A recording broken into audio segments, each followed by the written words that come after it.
Guys, what's going on?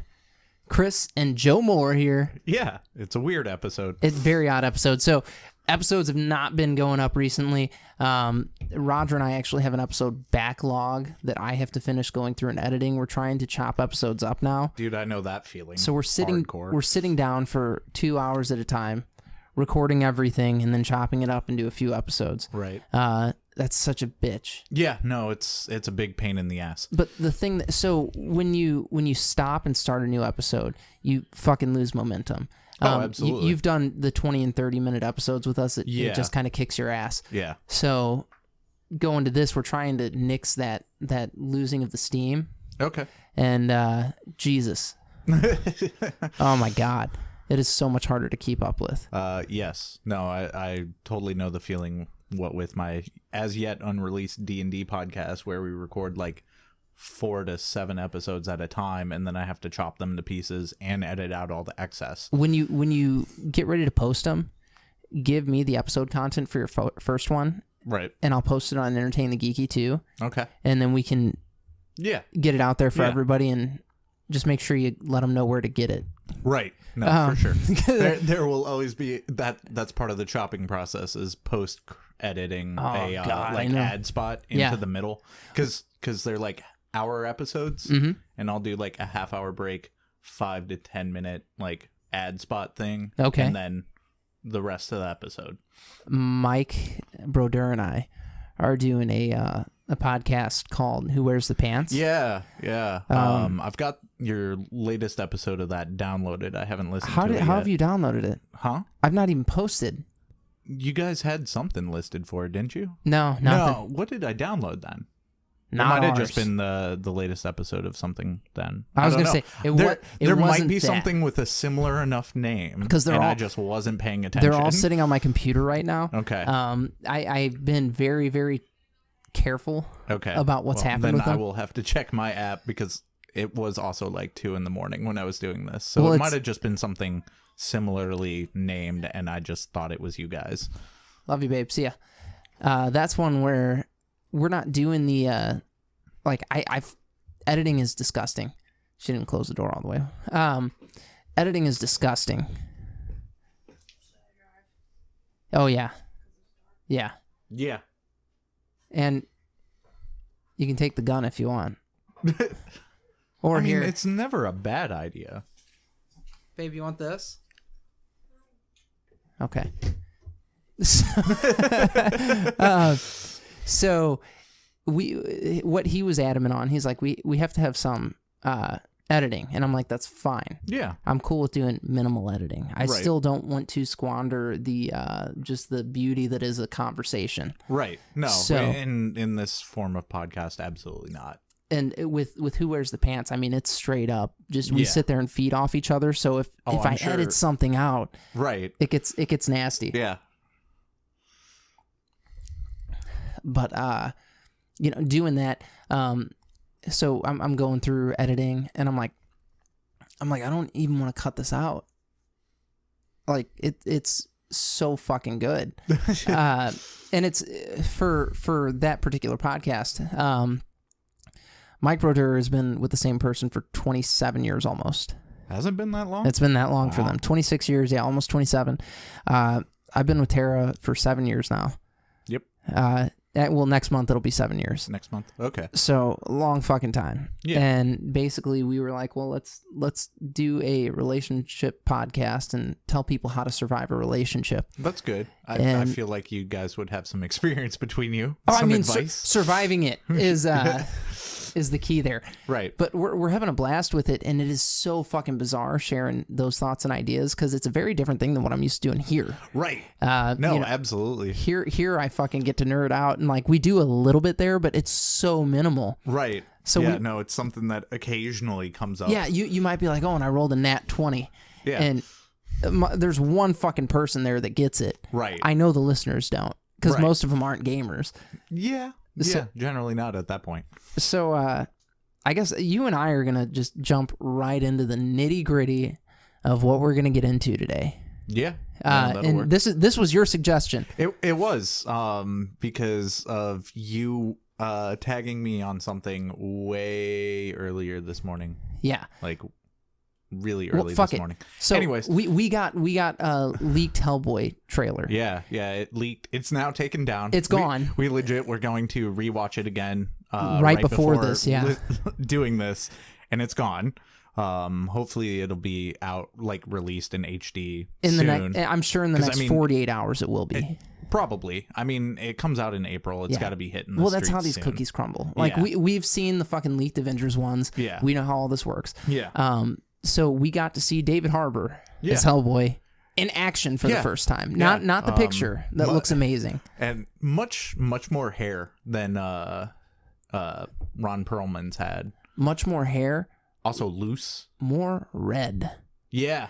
He is a vibrant fucking red now. It's not that deep, dingy red that we're accustomed to. No, it was a very vibrant crimson, which is fantastic. They went for they made this look like it was torn out of the page of a comic book. Not necessarily a Hellboy comic book. Right. Not that it looks bad. No. But it's the coloration also gave me like big nostalgia for the original because there's a lot of blue tones which really set off it his enhances color. That red. Yeah, which is fantastic. No, it's good. And I'm not no complaints here. No. We all knew that Harbour looked good. Yeah, those first couple images we got of him were real good. And then we got one recently. And the poster from NYCC that it looks so with good. Excalibur, and you're just like, fuck yeah. Yeah. So it looks amazing. No, that was how, because of him holding Excalibur, that's how I found out it was the Wild Hunt that they're using for the basis for this. Because there wouldn't be another reason for him to really just be hanging around a sword. Unless we were going like full bore and doing Hellboy in Hell, but I feel that's real hard to just jump into. I thought I had an inkling that maybe that's what they were going to do. Given, I wouldn't be surprised if they go that route, but that's a weird way to start. I agree, but given the scale of what David Harbour's done already with Stranger Things, that guy can really only go to hell at this point and have it make sense. I'm fine with that. I mean, if we get like a trilogy out of this where we end up like the third one ends up being a full fucking trilogy, yeah, that'd be good. My biggest complaint about Mike Mignola is not allowing that to happen. That was some bull. Well, the petitions that went for that one, I was like, oh, this is gonna happen. I know. Fucking, I was so stoked when Guillermo del Toro had that thing on his Twitter, like, hey, if people want it, like, I need like 100,000, and he got like 7 million signatures. Yeah, and he needed it to happen in like 24 hours, and he had tripled the goal by like 4. Yeah, it was ridiculous, but the movie looks beautiful thus far. Yeah. I mean, I've only so far got like a couple complaints from what I saw of it, and it's just from a standpoint of being a longtime Hellboy comic. You're a fan. fanboy, a little bit, yeah.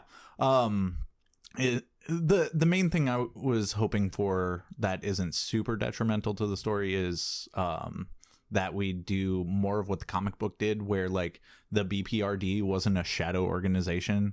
Like you could look them up in the phone book, call them Hellboy. Everybody knows he exists. Yeah. And I was kind of hoping for that just because you don't get that kind of a take on supernatural themes a lot. And I like that sort of thing.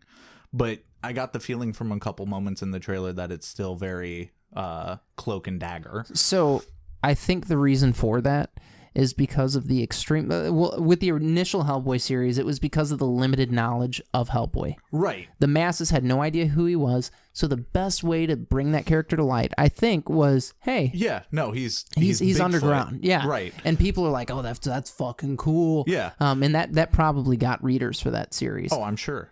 But going into this new one, everybody knows who it is now. Yeah. So I think it makes sense to kind of take that more comic-esque approach. Yeah. And really hit the ground running with. Which I was hoping for that, and I was hoping we would also just like skip over any sort of origin, which we didn't see anything like that in the trailer, but not definitively one way or the other. Because I think at this point we can just skip over that.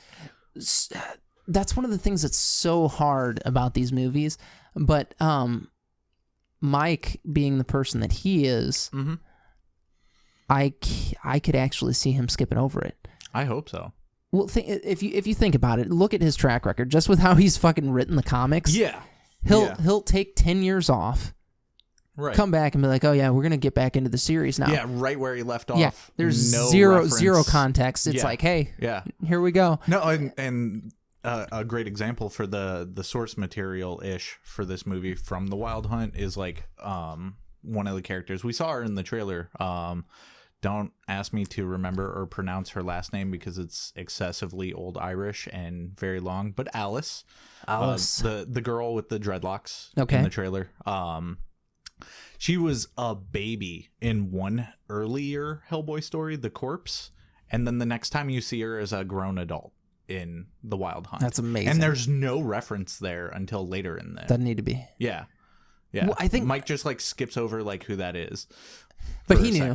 Yeah, he knew. I think that's one of the things, like, okay, I've written things. And even if you're writing backstory for a character, right? Like, there are vast plot points that you kind of skip over.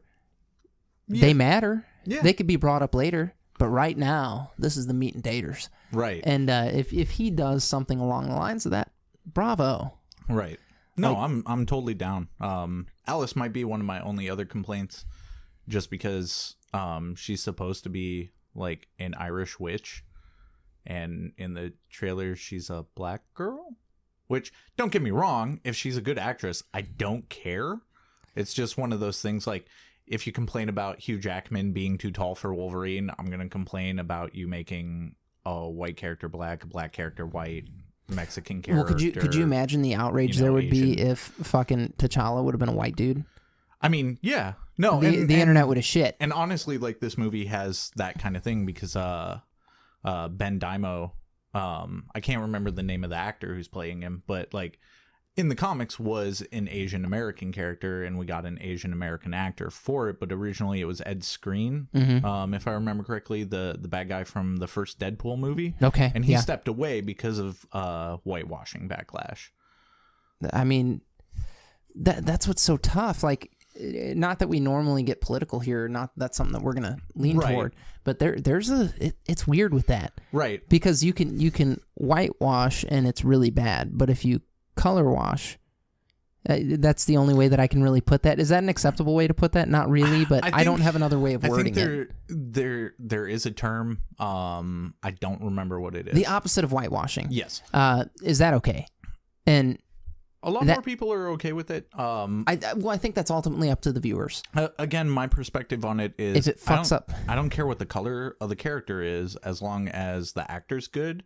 But if we're going to try to stick true to a source material and complain about one character not being close, why is another character I say allowed just to be? Stay close to the source material, but introduce new characters. Regardless of that, I'm looking forward to her, like, as a character. The one that rocked me is the idea of I could never say her name right, Mila Jovovich. Yeah, Mila Jovovich. As Nimue, the Blood Queen. Fuck yes. I want fucking Abe so bad. Abe Sapien again. Yeah. I mean, I know a lot of people when this initially came up were talking about like it's gonna be real hard to replace Ron Perlman as Hellboy. Like, it's gonna be real hard to replace Doug Jones for Abe. And we didn't see him in the trailer, so I don't even know if we're getting him in the movie. I'm wondering if they don't stick more to the Hellboy aspect of this. I mean, I'm fine with that, especially because if it is the Wild Hunt, like, Abe isn't part of that story. Because honestly, the BPRD stuff that would show up, depending on how close they stick to the source material, which if they divert, I'm not going to be mad about that. It's its own story. A good story. Yeah. Would be that, like, during the time of the Wild Hunt in the comics, like, Hellboy's been out of BPRD for a long time. Like, he's not even a member anymore. Yeah. So like, Abe wasn't around him at all. Like, most of the BPRD characters, if they showed up, were in like little flashbacks. It's a cameo kind of thing. Yeah. Which, you know, for that perspective, like, Ian McShane as Professor Brutenholm, like, those are probably all flashbacks. Honestly, because he should be long dead. Way dead. Yeah. But, I mean, if it is the Wild Hunt, like, part of what comes up in the source material of that is Professor Brutenholm used to be, like, was a member of the Wild Hunt in his youth before Hellboy was on Earth. So that could be part of a flashback.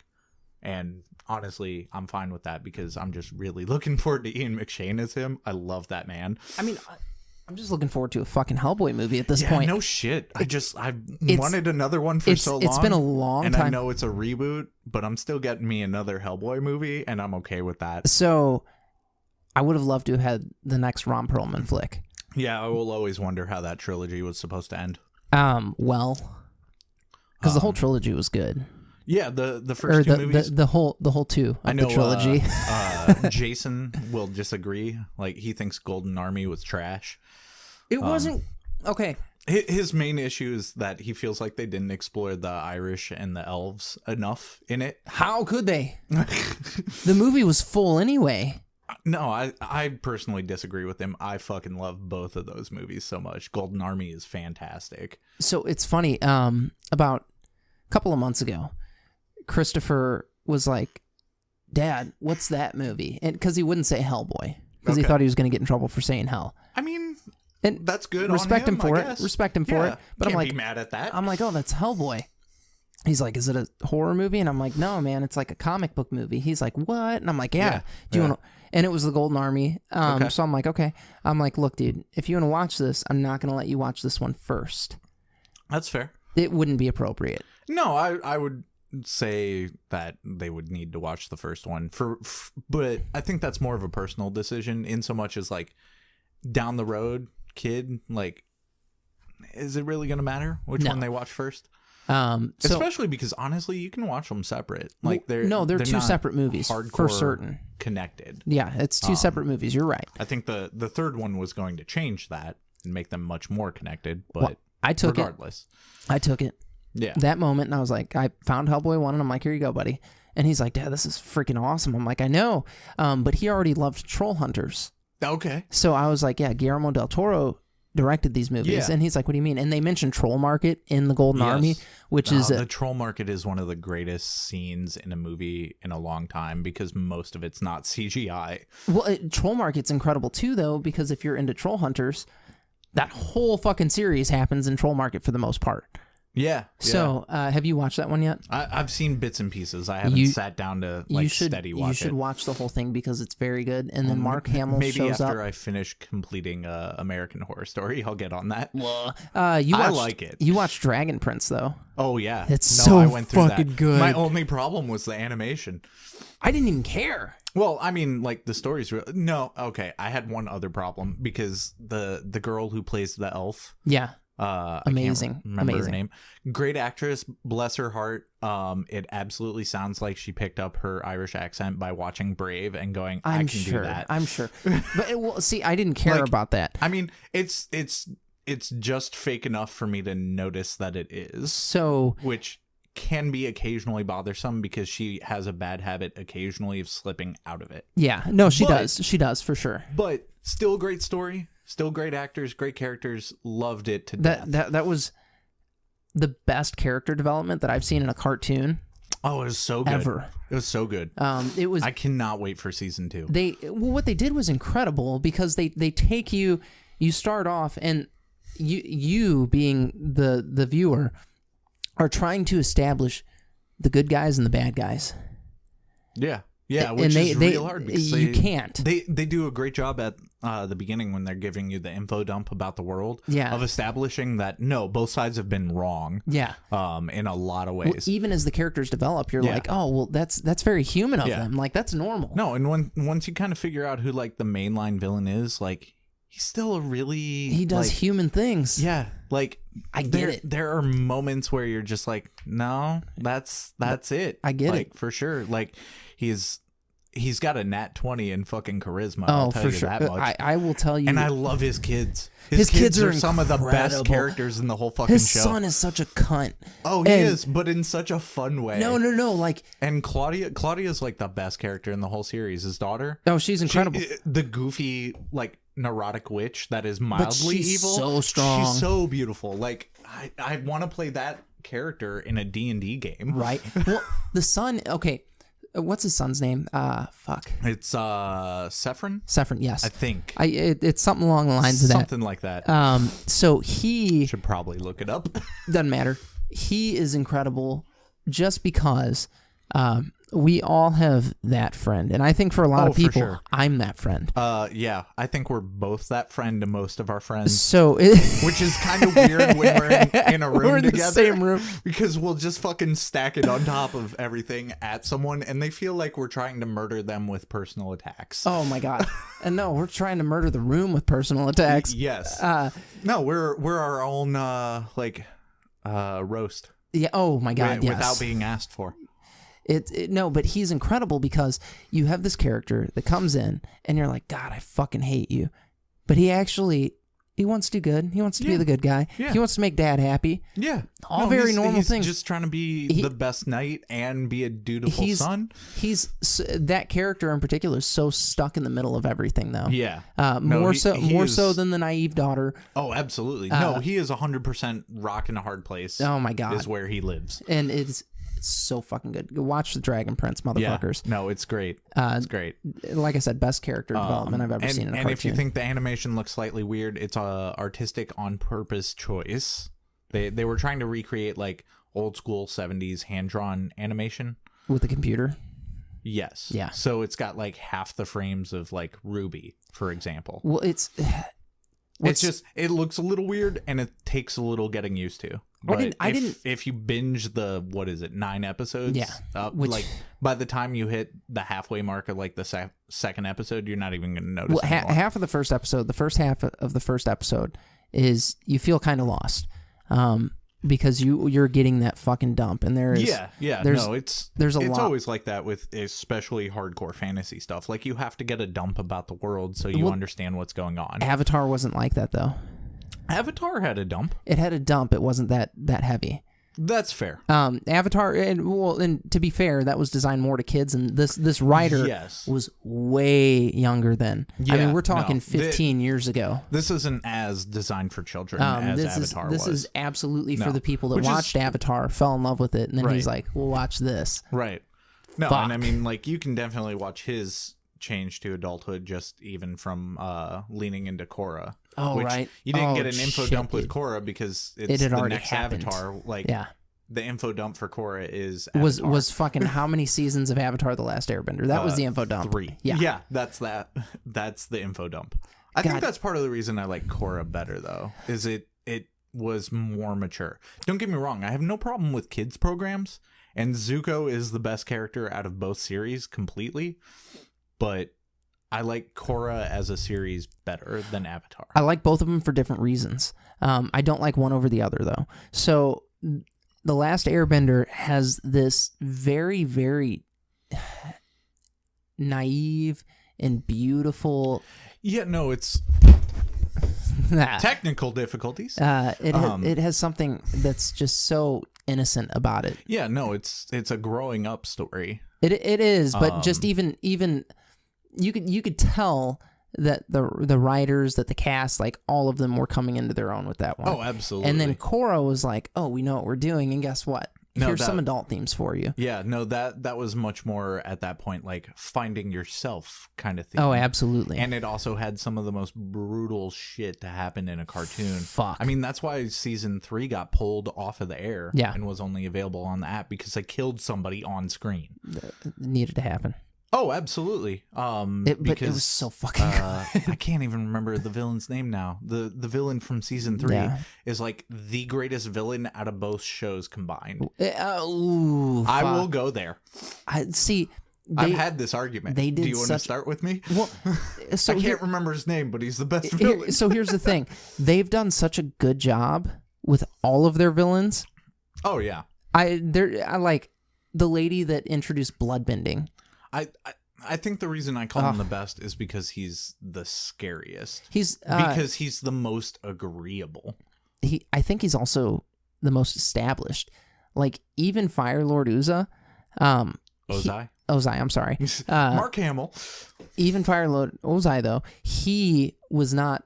We knew he was the bad guy. There was no. We hid him behind a screen until halfway through season 3. Basically, it was time for him to get dead. Yeah. And it was like, all right, well, here he is. So, like, you didn't have, like, because he was a great villain. Oh, yeah, absolutely. But pure evil. Like, there wasn't anything to like about him. Right. I know the character Zahir. That was his name. Zahir But was that's part of what more made extreme. He was an extremist, but an extremist you could believe in. Well, you had to, and so human. Well, all of us have this anti-establishment thing that he was rocking. Like everybody, has something in them. No, every teenager goes through that. So when you watch that, you're just like, fuck, dude, yeah. I get it. And when you really watch it, like his development as a character too is also like really sad because of him and his girlfriend. Oh yeah. I can't remember her name. Plea, something like that. The explosion girl, the firebender of the group. Because he had the whole thing of mastering airbending and like the true dream of like flight. Yep. That he brought up several times, and it was very apparent to him, and like a little bit of reading into it that like he was okay not achieving that because he had to give up everything, and he loved Plea, so he wasn't going to do that. That was the one thing that he wasn't willing to give up. But then the moment she dies, he has no more earthly attachments. Her being ripped away from him. That is one of the saddest moments I've ever seen in a cartoon. It was.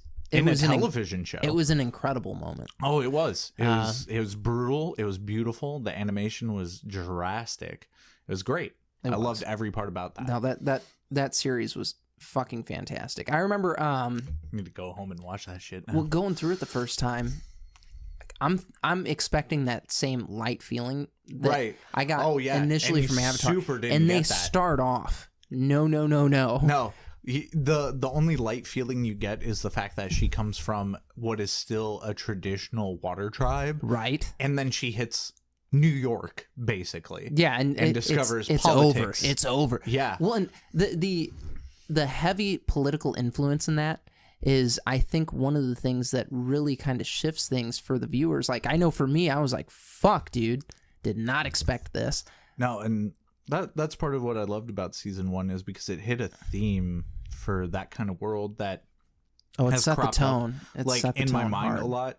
Like just as an example, like I've always wondered in Star Wars why there was never an era where there was mass genocide of Force users just to solve the problem, because there's so many people who aren't. And like that was the basis of Amon in season 1, was down with benders. Amon was incredible too. Yeah, no, and fucking incredible. And voiced by what was his name? Steve something. He did Spike, the American voice of Spike in Cowboy Bebop. I don't know. Amongst other things. I don't know. Every time I hear his voice, I know it's him because it's unmistakable and I'm automatically interested. Well, it's kind of like Mark Hamill, though. Yeah. You hear that voice, you're down. So, what's so funny is we'll be watching a cartoon and I'll be like, oh, that's Mark Hamill. And my kids are like, huh? And I'm like, that's Luke Skywalker. No, I did the same thing. And they're like, no shit. The first time we heard Fire Lord Ozai's voice, like, that's Mark Hamill. Like, they're talking about the live action we're going to get for Netflix. Oh my and I was like, God. can we just cast Mark Hamill to do Ozai again? Or, honestly, can we get him for Iroh? Because he's he'd be amazing. And fat now. He'd be so good for Uncle Iroh. You grow your beard out, right? All right? Grow your hair out, top knot, run around in a robe. Yeah. Everybody's going to love you. Nothing's really changing. And we'll just put Dante Bosco in a Zuko costume. Fuck, He dude. built one already anyways for a convention. So in. I would watch that. I'll pretend he's fucking 12. I don't care. Well, 16. Doesn't matter. He's like 37. I'll pretend he's 16. I don't care. I don't give a fuck. It's fucking Dante Bosco, the champion of Zutara shipping. Well, oh fuck, man. No, that is going to be insane. That's why they put the Dragon Prince out there. Yeah. It was like, hey, guess what? No, the only thing I don't like about it is I just want more of the world. I don't need to be retold this story. And I mean, don't get me wrong, like with how they molested the movie, that doesn't exist. Like I said, it does. It Joe, doesn't. This is okay. This is why we can't talk about Star Wars. No, because now I need a safe place because you're talking about the Avatar live action exactly. movie. Like I said, so bad. This is why we can't talk about Star Wars, because there are things that you'll ignore that I won't. No, there's I accept all things Star Wars. But that's a different conversation. We don't talk about that for other This reasons. is going to be one of the last times we get to do this for a long The next time you come to town, I want you to call me as soon as you get in town. I will be in town for Avengers 4. Okay. As soon as it's over. Yeah. For anyone who listens and didn't know and wonders what I've been up to, I'm moving to Texas at the end of this week. Yeah. Which I'll probably be there by the time you hear this. No, this will go up. I'll have this up in the next 2 days before Friday. Okay. Yeah. Cool. Joe's going to be Saturday. I'll be in Texas. Joe's going to be gone very shortly after you listen to this, and then he's going to come back for Avengers 4, which is fucking a year from now. Yeah, I promised Jason and a couple other people that I'd come back up so we could finish. So then here's what we'll do. I'll work it out with Jason, and as soon as the movie's over, the three of us will sit down and do a review. Oh, I'm down. I'm absolutely down. Yeah, we'll buy a bottle of whiskey. Maybe we'll spring and spend $300 on one of these. Do it right. We better order that in advance. Do you have to order that shit in advance? I can't just say. I don't know that anyone here carries it. Oh, whatever. I'll order that shit online. There's one small distillery on the Isle of Islay. We'll figure it out. That makes this. Okay. You get me the info. That's fine. And I gotta take care of it. Tattoos with Jams that weekend too. You're getting BPRD tattoos. Are you? Yeah, because we're both we initially bonded over our love of Hellboy. Okay. And he's always loved Abe more, and I've loved Hellboy more. So we're both gonna get the BPRD symbol, and I'm gonna fill mine in red, and he's gonna fill in his in blue for their call signs. Cute. Blue and red. Cute. Because we're besties and cousins. Aww. So yeah. Yeah, so also I need more fucking tattoos. We'll record directly after the movie. No, that's fine. That's perfect time to do it. It's nice and fresh. I'll take off work the next day. Okay. And that's what we'll do. Yeah, I'll probably be in town through the weekend at least. So we'll do that. So you guys will get Joe in about a year. Yeah. Well, less than a year. It's less than a year. Like May. It's May when it's supposed to come out. I mean, that's still that feels like a forever right now, doesn't it? I mean, it's October, you're gonna fucking blink December, and it'll be here. January, February, March, April, May. So it's like 7 months. It's only 7 months. But it's just one of those things. Like, it's so weird because we're adults. We don't get to see each other every day. No, we lead realistically, very busy lives. It's every couple of months we'll get to. Especially right now. It's stupid. Well, it's been dumb for the past year. Yeah, it's been dumb for the past year, and then I only made it worse for the last 3 months, telling everybody I was moving. No, I mean that's so okay. Everybody was hardcore trying to vie for my time. Well, that's one of the reasons I've not been up your ass. Yeah, no, there's definitely been people I haven't seen, and I apologize for that because I'm not gonna get a chance to at this point. Yeah. Not unless they want to come help me load a truck. Well, you did make an event out of that. And if they can't make it to that, like, that sucks. That'll be like, I haven't seen Capuano. He didn't make it to my party. He said he was going to try to make it to the truck loading, though. But he's also apparently busy that day, so he might not. That dude's busy every day. I know his wife won't show up. Like, she doesn't like giant social events, and I don't blame her for that at all. So she probably won't come, and that makes me slightly sad because I love her as a person. Shannon's a sweet person. Yeah, she's great. I might just have to go over to their house this week at some point. I know I got to go down to Miniature Market and see Brodeur before I leave. Yes, you do. He'll be working while I'm packing. Yeah. You know what's fucking crazy is like you've been here from the very, very infancy of this thing. Of Entertain the Geeky. Yeah. So like I was on a lot of early episodes. So it was like and one unreleased one. Maybe the D&D one that just you and I did after Roger went home. Oh, I don't think you ever dropped that one. I might not have. I think so.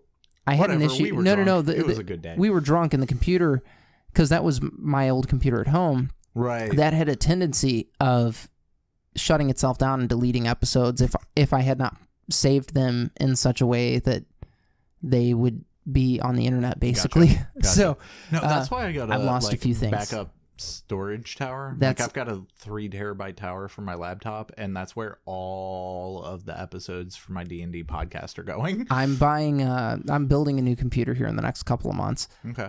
When I do that, everything's going on an external hard drive. It's that whole I've learned my lesson thing. Yeah. But you fake it till you make it. Oh, absolutely. So Everything's been going on a shitty computer. You don't turn into like Matt Mercer overnight. No, God, no. I wish, but no. No, but what I was saying is it's so weird because like you've been doing this from the infancy. Like you were on the first. I mean, you were definitely on one of the first few episodes. Yeah, at least one of the first 3, for sure. And what's weird about that is we had no fucking clue what we were doing. Thank you. Yeah, no clue. And those first like 12 episodes were all just random rants. So, but they were entertaining. I mean, that was other people. They were entertaining for us. They were like, I'll go back and listen to them, and I'm like, fuck, that was good. That was good shit to listen to. But what's so weird about it is like I don't know, you've just always been there, and like a few months ago, I posted a picture of us doing the Ecto Cooler and all that. Yeah, and that was a good night. It was so good. And I remember all of us biting into those deep fried chocolate Twinkies and giggling like little girls. Yeah, no. And I still prefer the regular ones. Oh, no, you liked the chocolate one. No, don't get me wrong. I love the chocolate one. I still prefer the regular. It tastes exactly like funnel cake. Okay. And I love that. I haven't had them since that day. That evening... I'm going to tell you right now, you're wrong. And I'm telling you this because I love you. Because... the best of conversations. So, we had a couple of different Twinkies that night. Yeah, the chocolate ones and the regulars. One made us laugh like idiots. Oh, absolutely. And it was the chocolate. Because it was as soon as you've been in, I will agree with that. Because it was fucking ridiculously good. Oh, my God. Fuck, dude. But I promise you, if you go back and listen to that, I say I still prefer the regular, but the chocolate ones are still. No, I think you wanted to like the idea of the regular one better. You prick. No, man. Whatever. That was so much fun.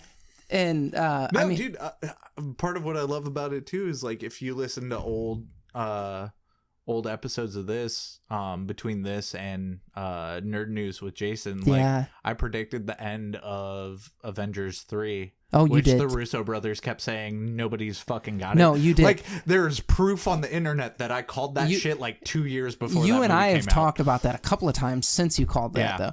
What's so fucked up about that? Okay, that was actually the show was brand new when you predicted that. Yes. It was brand new. Yeah, and I kind of just pulled that out of my ass. You did. Based on what was around. Like, because we had it could go this way. We knew the movie was Infinity War, and then we thought it was Infinity War Part 2 at that point in time, because that's how it had been presented. No, so like I was definitely just going with the comic. Yeah. Okay, that's what I brought it over for. Well, I don't want to down all your delicious whiskey. If you drink it, that means I don't have to pack it. But yeah, no, I predicted that largely based on like that's kind of what happened in the comics. Like we got to that point where like the snap happened and then we had to fix the snap, and based solely on the idea it was after Ultron that I made the prediction. Like we had the mind, one of the stones in fucking Vision's head. Yeah. Like I was like, you know what would be beautiful storytelling is if the end of the first half of this, he kills Vision, rips it out of his head, and snap, then credits. So we knew. I also wanted no scene in the credits as well, which we did get. I fantastic. I felt like we all knew in our heart what was going to happen to Vision, which is great because I needed it to happen. We knew that was going to happen. The ballsy move that they made, and the move that if you're not a comic book reader, you won't understand this. Sorry to be ya. But the ballsy move that they made was killing off all the new characters that they had introduced. All of them. Yeah. We have the big four. That's it. Yeah, they left the original four and a couple of like side characters. Yeah, and then we have Ant-Man. Captain Marvel's coming. What's her name? T'Challa's general. Yes. I can't remember her name. Like she's still alive. Yeah. And that's it. It was fucking brutal.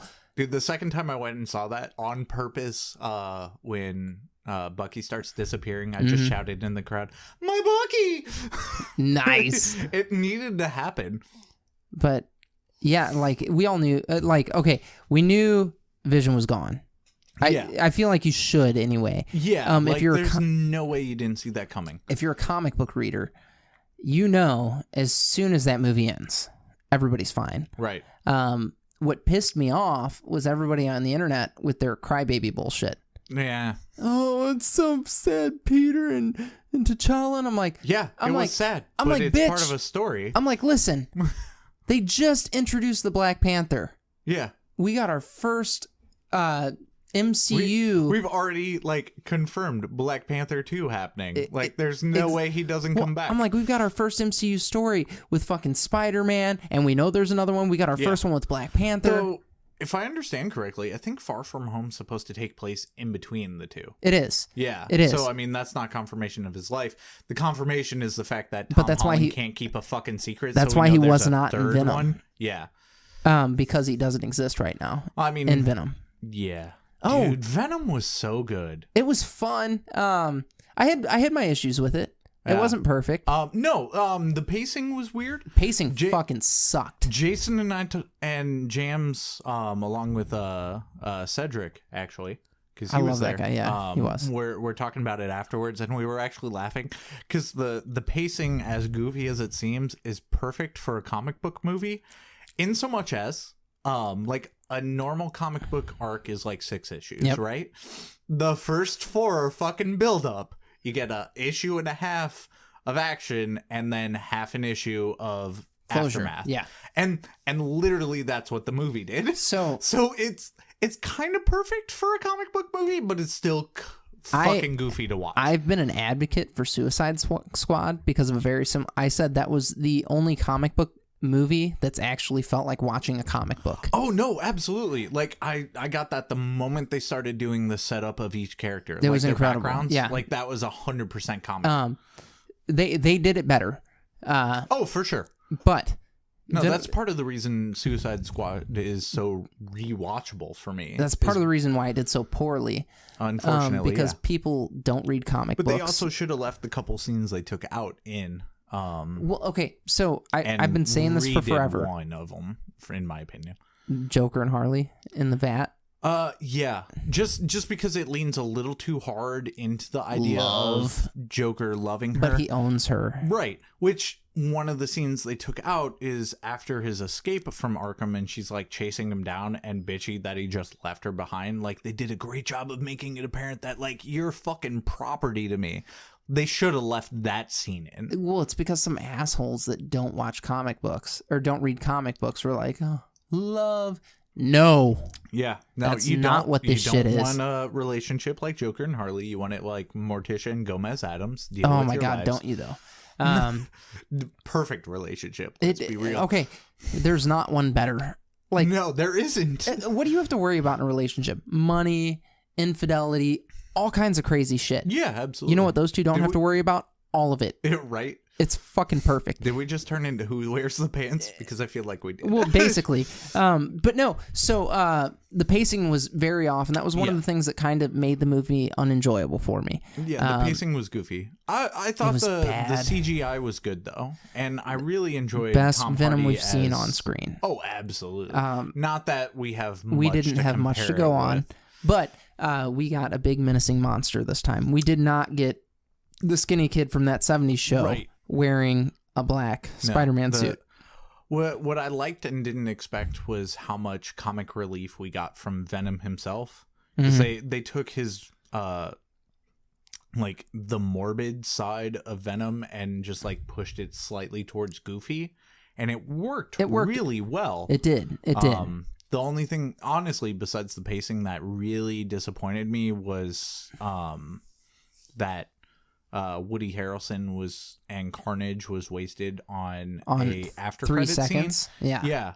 That was bullshit. But the movie's doing so well, there's no way we're not getting a second one. Well, the movie... it's honestly been doing exceptionally well. So first of all, Rotten Tomatoes. Fuck Rotten Tomatoes. Fuck you guys. I hope you're listening to this because there have been great things that you guys have thumbs down. Go fuck yourselves. No, there was fucking comments about it felt too comic booky. It's a fucking comic book film. Why are you watching it? Am I allowed to say kill yourself? I can say whatever I want. Kill yourself. No. There's precedent set now that you can't tell people to do that because then you're liable as manslaughter. Oh, okay. There is precedent set for that. Okay. So don't kill yourself. Don't harm yourself. But I don't fucking like you. But deeply consider your life. Yeah. Reevaluate your situation. But no, like it's been number one for 2 weeks. Like, it's honestly doing really well in the box office. So they're definitely making a second one. Woody Harrelson's already come out and said, like, he's down for it. He's super stoked. Well, no shit, dude. And Woody Harrelson's going to get to play fucking Carnage. I mean, yeah. Duh. Yeah. No, he's going to be Cassidy Clay. Like, I'm stoked as fuck for that. That's a beautifully perfect pick. Cletus Cassidy. Yeah, not Cassidy I've been Clay. drinking. That's all right. I have too. That's fair. I'm also not as big of a Spider-Man fan as you, so you're allowed to correct me. Yeah. Well, okay. So I am more. Most of my Spider-Man knowledge is, I know a lot. Okay. I've been into it for a long time. Yeah. And it's funny, I was talking to Tara about Venom. No, you're on Spider-Man like I am on Hellboy. Exactly. Yeah. I was talking to Tara about Venom after we went and saw the movie, and she's like, well, you know, why is it this way? And has anybody else worn it? And I was like, yes, the best person ever wore it was Flash. Yes. And she was like, Flash? And I'm like, Flash Thompson. She's like, the bully? And I'm like, yes. Yeah. Best Venom ever. Oh, absolutely. And longest run outside of Eddie Brock. I read a lot of that run too, because and it was exceptionally fucking incredible. Good. And even when he was a Guardian of the Galaxy, you're like, "Fuck, dude, I'm in." Yeah, the whole thing was good. He's a little too goody two shoes at that point, in my opinion. But based on the person he's possessing, and B, the situation, it makes sense, and I don't have a problem with it. The situation was very different. So when it's so bizarre because there's my favorite Spider-Man character is Scarlet Spider, Kane. Specifically. Yeah, Kane. Not Ben Reilly. Kane. Because Kane's suit was way better than Ben Reilly's. Kane is a better character. Yes. Than Ben Reilly. Ben Reilly's fucking boring. Kane is amazing. And no, that's one suit I was sad they didn't include in the new Spider-Man game. They don't have they have Scarlet Spider Ben Reilly. It'll be there. Don't worry. Don't get me wrong. I'm sure they'll have a DLC, but currently, basically, anyways, Ben Reilly or not Ben Reilly? Fuck, you had me talking about. I'm sorry. Kane, Scarlet Spider, Kane, and Flash Thompson's Venom go after Carnage at one point. Yeah, and the Scarlet Spider is like, he is a character that is so relatable because he struggles with, I should not do this because I'm supposed to be good. But I have to do this because of the greater good. Right. So when they finally catch Carnage, he lobotomizes him. Yeah. And it's fucking badass. Like, so cool. And Flash Thompson is like, you can't do that. No. Yeah. And you know, Kane's like, no, I had to do this. Like, this is how necessary. Things had to unfold. Yeah. And then you find out, oh, well, fucking... Yeah, you lobotomized him, but it's like all Carnage he's now. He's like the Spider-Man equivalent of Red Hood. Oh, he's from so Batman. Fucking cool, and man. that's part of the reason I like him so much. That's why he's good. Yeah. Have you read that whole arc? No. Okay. No. I missed, honestly, like, the beginning parts of it, but I read the rest of it. You need to read the beginning of it because you'll appreciate it. But the whole thing is so fucking good. I need to add it to my collection. It's one of the incomplete series in my collection that I've been meaning to top off. I just haven't gotten around to it. So I saw number 1 sitting on the shelves years ago. I mean, it's been 7 years ago now, or 6 years ago now. Right. And I picked it up and I was like, fuck it, I'm going to read this. Read it and I was sucked in. And I was like, all right, this is actually really good. I wasn't reading Spider-Man at that point in time. Right. I didn't give a shit. About a year or so later, Superior Spider-Man starts happening. Amazing. Dude, Superior Spider-Man was so fucking good. I'm so glad it's coming back. So there's all these amazing things going on in the Spider-Man world all at once, and then people were fucking crying. You can't get rid of Peter. Yes, you can. Yeah. It's better without him. Yeah, no. Peter's a fucking tool. Doc Ock was a way better Spider-Man than he ever was. The end of Superior Spider-Man had the best fucking line ever, and it did not come from Peter Parker. It came from Doc Ock. It was, you have to be the one that does this. You are the Superior Spider-Man. I get goosebumps saying it now. Right. No, it was such a good fucking moment. Yeah, Peter Parker's better at being Spider-Man than anybody. Nobody can do it as well as he can. Yeah, no, Miles Morales is a fucking tool. He can't do it like Pete. No, nobody can. Pete's too good. Yeah. He's too innocent. Yeah. Like, there's something perfect about him. No matter how old he gets. Right. He's 30 now. And right. Still a baby. Right. No, absolutely. But he's incredible. And then, Doc Ock has to tip his hat to him. And, like, that was one of the greatest panels ever. There are several panels, and I guess this is something that we should probably get into in a second here. What panels are most influential for you, or most just like fuck when you see them in a comic? In general, I'm trying to think of a way to describe. Yeah, I'll start. So, you start. Give me some examples. So that panel's one of them for me. Okay. Anytime I think about it, I get goosebumps. I almost tear up a little bit. It's incredible. Another one is in one of the worst comic arcs ever. Okay. Fear Itself. Okay. Captain America gets Mjolnir. Oh, yeah. And that is incredible at that point in time. Yeah. Like, Fear Itself wasn't good. It was bad. Like but I said, that moment was beautiful. Incredible. And when you see that panel, there's something inside of you that's like, yes. Yeah. And I literally, I have goosebumps now thinking about it. Like, I turned the page and I saw that and I was like, oh, fuck. It's so good. I think as far as at least recent ones, it can be anything. It can be old, new. Yeah. I'm just, the ones that come to mind at the moment are recent just because I've read them that way. Is I think one of the most influential one, like most kind of ones for me was when DC did their Rebirth. Okay. The very first issue of Batman Rebirth involved a plane crashing into Gotham, and Batman was doing everything he could to, stop it from killing a bunch of people, which ended up with him like on top of it, like realigning its tail wings to get it to turn out of the way. And at that point he was basically all right, this is my final act kind of moment. Yeah. And like, we've seen moments like that from Batman before, for sure, of like, I'm going down, sacrificing myself for it. What we didn't have was a panel where he's talking to Alfred specifically, and he's talking about where it's going to land and stuff at first, and all those Batman very methodical moments. And then you just suddenly get, do you think they'd be proud, Mom and Dad? Oh, that's incredible. Batman. Yeah, like, fuck, that punched me in the face, and it's perfectly laid out too, because it's like the last panel on one page before you have to turn it. That's like incredible. Oh, yeah, no, Tom King needs an award for that one. It was so good.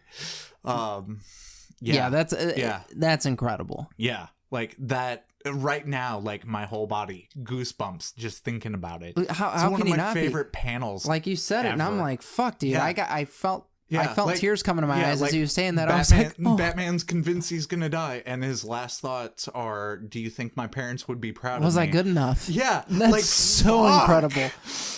Yeah, no, brilliant piece of writing. Easily out of all time, one of my favorite panels ever of anything. That's where we're going to end this one. Yeah, no, that's a good... Well, can I give one more thought? Yeah, please. Just that, as far as the Venom movie is concerned. Yes. It did something that I think is A, very 90s, and B, needs to make a comeback for movies. It was a popular thing when we were kids to have some big music star do a soundtrack Eminem. theme. And Eminem with Venom for the exit for the movie. Perfect. Venom. I love that song so much because of that. Is it bad that my kids are obsessed with that song? It's a great song. It's fucking awesome. No, it's a great song, great beat, great track, and I need that to be more of a thing in comic book movies again. Like one song. Now, can we get Post Malone to write a song for Avengers 4? No. But I think if you asked the Foo Fighters could do it better. I'd be okay with that. Dude, if the fucking Foo Fighters came and wrote a song for Avengers 4, I'd be jerking off. You just let Dave Grohl do what he wants at this point. You sit down, you shut up, and you say, okay. Yeah. So, Okay. No, he's a scroll for sure. We listen to him too much. Don't we, though? Anything that he says, you're like, yeah, you've got to be right, yeah. Dave. Foo Fighters. Dear listeners, do me a favor. Get in the comments, wherever the fuck you're listening to this, and tell us what your favorite comic book panel ever is. Just one of those moments that grips you, like Joe and I were just speaking about. No, that'd be great. If it's something that I haven't read, I'll fucking read that shit. And I know Joe's the same way. Yeah. And if you're in the Dallas area, you'll find me occasionally hanging out at Madness Comics in Plano. There you go. Is it Plano? It might be Plano. I'm not sure. It's like right near the city line between Plano and Dallas. I need to just make a trip to Texas. Yeah, it's a cool place. I might do that before you come back here. I mean, that's fine. Because I've got a 3-bedroom house. Well, I've got family out there and friends out there that I haven't visited yet that I need to. I'll have a guest room for you and your wife and a separate guest room for your children. I love it. Yeah. So, yeah, let us know about your favorite comic book moment. And subscribe. Like, comment, subscribe. Go to entertainthegeeky.com. Guys, we have not been your source for nerd news lately. We've been off our rocker, and I apologize. Things have been hectic for everybody all around. It has been all personal life shit, and sorry. I mean, that's all I got. And I'll speak on behalf of everybody. Sorry. We love you. Go to entertainthegeeky.com. Like, comment, subscribe. If you say shit there, it will come to my phone, and I will respond to it. I swear to you. I get those notifications. Joe gets those notifications. Yeah. Joe will respond to you. So generally, do that shit. Also, as long as I'm not on a car that's blown up. Right. Also, if you're on our Facebook page, clicking around, blah blah blah, and you're like, "Fuck, man, I love this comic book stuff. I wish I could do more with it." I'll tell you what. I'm gonna give you an opportunity to go to entertainthegeeky.com, click the Contact Us tab, and let me know, and I will gladly let you write articles and stuff. They'll have to be pre-approved, of course, because I'm not going to let you talk about molesting, aliens or anything like that. Maybe I will. I don't know. I mean, but no. Once I get to trust you, you will be one of our writing staff, and we would love to have you aboard. As always, guys. Hold on, wait, Joe. What? You got parting words of wisdom? Parting words of wisdom. Never make an excuse for what you enjoy. That was fucking awesome. As always, stay geeky.